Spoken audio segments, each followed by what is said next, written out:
Chapter 1. The First Americans. The Indians.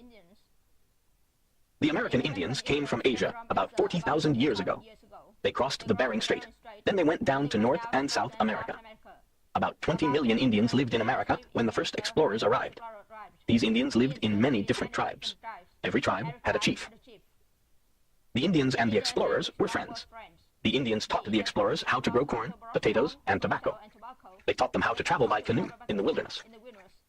The explorers brought the Indians rifles, tools, cattle, and horses. The explorers also brought illnesses. Many Indians died from these illnesses.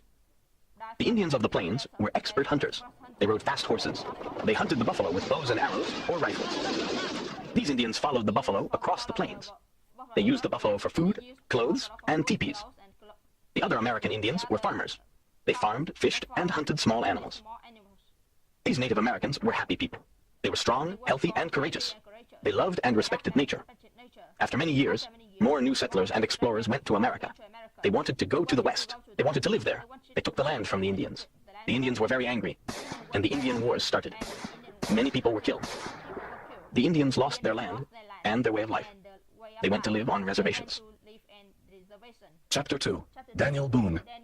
Before 1803, most of America was a wilderness. There were no maps and no roads. Daniel Boone was a famous explorer and pioneer. In 1769, he traveled across the Appalachian Mountains to Kentucky. He opened the road to the west. Daniel Boone and his family built a cabin and a fort in Kentucky. Boone had many adventures with the Indians.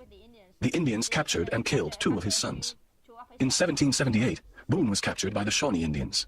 He was their prisoner, but these Indians respected him. He was a strong fighter and a courageous man. Boone helped the pioneers. His fort protected settlers during Indian attacks. Boone was an American free spirit. He loved freedom and adventure.